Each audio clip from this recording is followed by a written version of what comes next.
31 अक्टूबर को 2014 से प्रधानमंत्री जी केवड़िया कॉलोनी जाते हैं और सरदार साहब की भव्य प्रतिमा के सामने एक परेड का आयोजन होता है। परंतु चूंकि ये 150वीं जयंती है, इस बार विशेष आयोजन किया गया है और गृह मंत्रालय ने ये भी तय किया है कि आज के बाद हर 31 अक्टूबर को इसी प्रकार की भव्य परेड का आयोजन होगा। मित्रों, आप सभी का गृह मंत्रालय की इस प्रेस वार्ता में स्वागत है। वैसे तो बिहार में चुनावी माहौल है, परंतु आज मैंने श्रद्धेय सरदार पटेल की 150वीं जयंती के उपलक्ष्य में एकता नगर केवड़िया कॉलोनी में जो भव्य परेड का आयोजन हो रहा है, उसकी इंफॉर्मेशन देने के लिए आप लोगों को निमंत्रित किया है। हम सभी जानते हैं कि सरदार पटेल साहब का आजादी के बाद देश को एक करने में, आज के भारत के निर्माण में और एक भारत बनाने में कितना बड़ा योगदान है। सरदार पटेल जी की 150वीं जयंती कल है। वैसे तो हर 31 अक्टूबर को 2014 से प्रधानमंत्री जी केवड़िया कॉलोनी जाते हैं और सरदार साहब की भव्य प्रतिमा के सामने एक परेड का आयोजन होता है। परंतु चूंकि ये 150वीं जयंती है, इस बार विशेष आयोजन किया गया है और गृह मंत्रालय ने यह भी तय किया है कि आज के बाद हर 31 अक्टूबर को इसी प्रकार की भव्य परेड का आयोजन होगा। ये परेड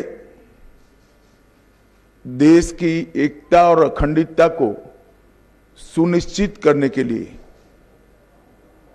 जो सभी सेंट्रल पैरामिलिट्री फोर्सेस हैं और हर राज्य की पुलिस बल है, उनके सम्मान में आयोजित किया जाता है। और वो सरदार पटेल जो देश की एकता और अखंडता की प्रतिमूर्ति है, उनकी प्रतिमा के सामने आयोजित होगा। इस बार रन फॉर यूनिटी को भी बड़े स्तर पर आयोजित करने का निर्णय लिया गया है। देश के सभी राज्य, केंद्र शासित प्रदेश, जिला, पुलिस स्टेशन, सभी स्कूल्स और यूनिवर्सिटी में रन फॉर यूनिटी का आयोजन हुआ है। उसके बाद देश का प्रत्येक नागरिक देश की एकता और अखंडता के लिए शपथ लेने का भी कार्यक्रम आयोजित किया गया है। इस बार विशेष 150वीं जयंती के उपलक्ष्य में एक भारत पर्व का आयोजन एकता नगर में किया है, जो 1 नवंबर से 15 नवंबर भगवान बिरसा मुंडा की जयंती तक चलेगा।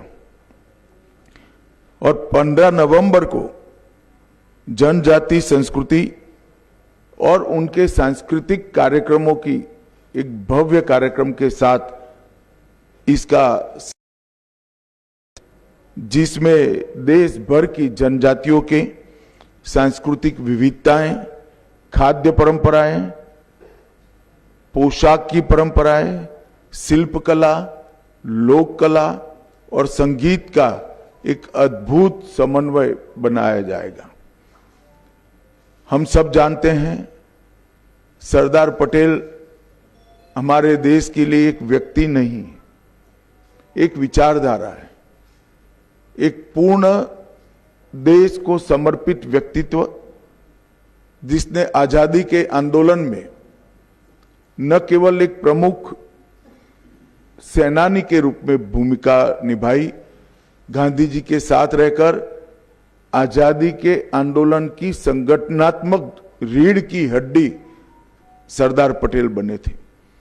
बारडोली सत्याग्रह 1928 का अंग्रेजों के खिलाफ किसानों के शोषण के लिए किया गया और वहीं से महात्मा ने स्वयं उनको सरदार की उपाधि दी। जब देश को आजादी मिली तब स्वतंत्रता के बाद अंग्रेजों ने देश को 562 अलग अलग रियासतों में बांटकर जाने का फैसला किया। पूरी दुनिया मान रही थी और देश में भी कई लोगों के मन में सवाल था कि 562 रियासतें एक होकर एक भारत कैसे बनेगा। परंतु कुछ ही समय में एक दृष्टि से कार्य पर दृष्टिपात कर देखे तो बहुत कम समय में 562 रियासतों को एकीकृत करने का भगीरथ कार्य सरदार पटेल ने समाप्त किया और आज भारत का जो मानचित्र हमारे सामने है वो मानचित्र सरदार पटेल की ही देन है। हैदराबाद में पुलिस एक्शन, जूनागढ़ का एकीकरण, ये सभी चीजों को कहीं कुने से, कहीं दृढ़ता से और कहीं व्रज से भी ज्यादा कठोरता से एक एक कर रिजॉल्व करने का काम किया। भोपाल हो, काठियावाड़ की रियासतें हो, त्रावणकोर हो या जोधपुर हो, हर जगह पे जो समस्या आई इसका निवारण सरदार पटेल ने किया और पाकिस्तान का जो प्रयास था पाकिस्तान कॉरिडोर बनाने का, उसको निरस्त करने का काम किया। किसी भी प्रकार की प्रचार की अपेक्षा के बगैर, किसी भी प्रकार के यश के अपेक्षा के बगैर देश के लिए जीवन कैसे जिया जाता है उसका उत्कृष्ट उदाहरण सरदार पटेल थे।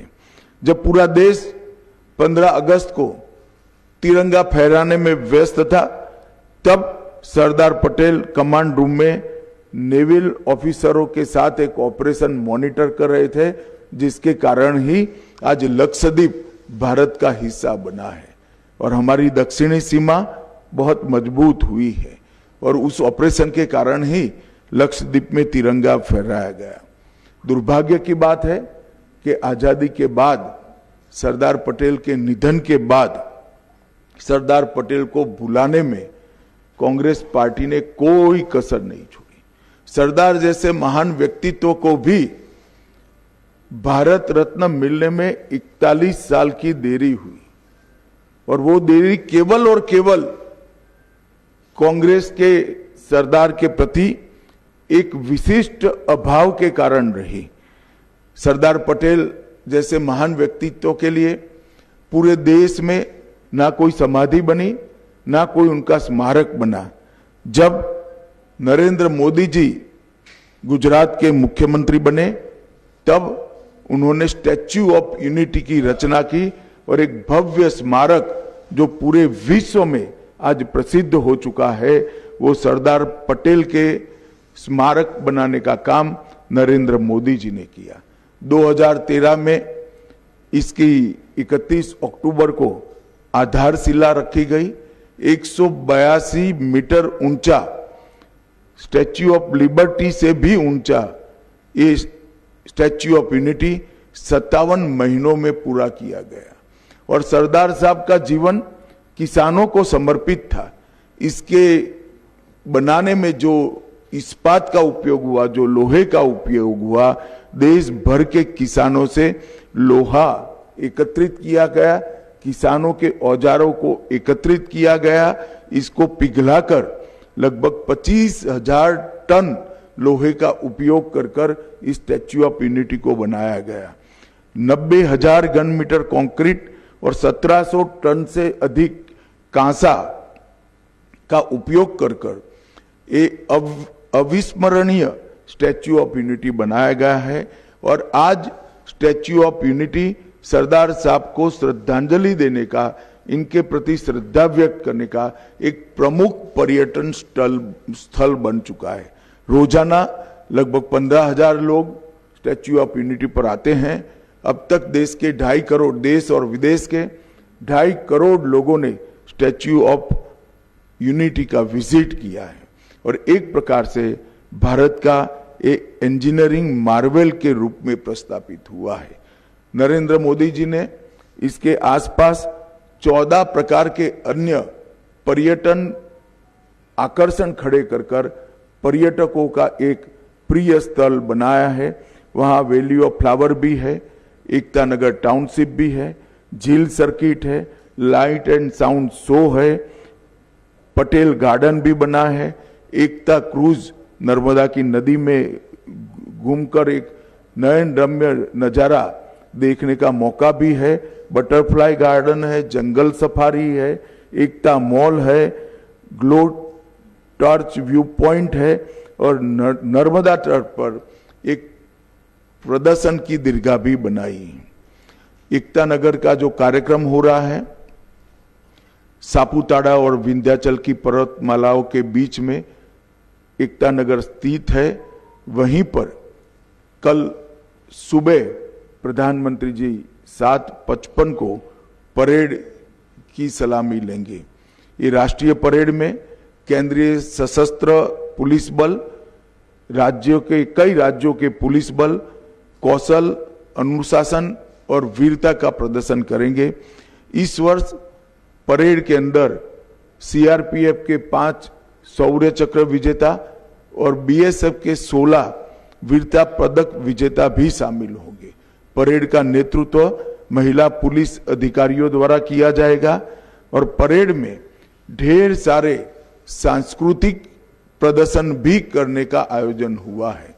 हर राज्य की पुलिस से, हर सीएपीएफ के जवान अपना सांस्कृतिक कौशल का भी परिचय कराएंगे।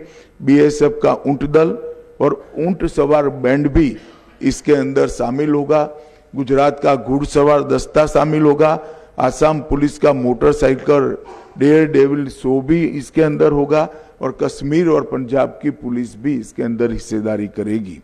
एनएसजी, एनडीआरएफ, अंडमान निकोबार द्वीप समूह और पांडिचेरी भी अपनी अपनी झांकियां रखेंगे।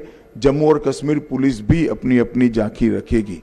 वायुसेना की सूर्य किरण टीम, उनका भव्य एयर शो इस परेड का शिखर बिंदु होने वाला है।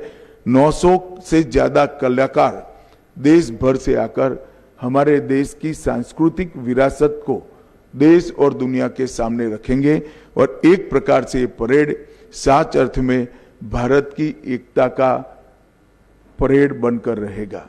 एक भारत श्रेष्ठ भारत के कंसेप्ट को जमीन पर उतारने का काम करेगा और सरदार साहब की 150वीं जयंती के बाद अब हर 31 अक्टूबर को 26 जनवरी की तर्ज पर ही ये परेड नियमित रूप से मनाया जाएगा और हमेशा के लिए देश के युवाओं को सरदार साहब के सिद्धांतों को और सरदार साहब के देश के लिए किए हुए कामों को जानकारी देने का ये माध्यम बनेगा।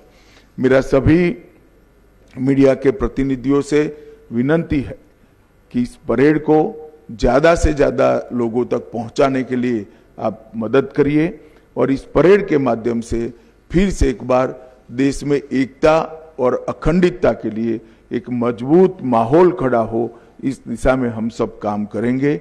ये इन्फॉर्मेशन देने के लिए ही बीच चुनावी माहौल में आप लोगों को बुलाया था, क्योंकि और कोई पॉलिटिकल बात हो नहीं सकती। आचार संहिता यहाँ पर विद्यमान है। चुनाव आयोग से परमिशन लेकर इन नॉन पॉलिटिकल इश्यू पर ही आपसे बात करने के लिए आप सभी को बुलाया था। आप सभी का आने के लिए बहुत बहुत धन्यवाद और मैं आशा करता हूं कि आप सभी भी आप अपने अपने माध्यम से ये भारत की एकता को सुदृढ़ करने वाली घटनाक्रम को देश की जनता को और विशेषकर माताओं बहनों को और युवाओं को उन तक पहुंचे, इसमें हमारा सहायता करेंगे। फिर से एक बार आप सभी का बहुत बहुत धन्यवाद।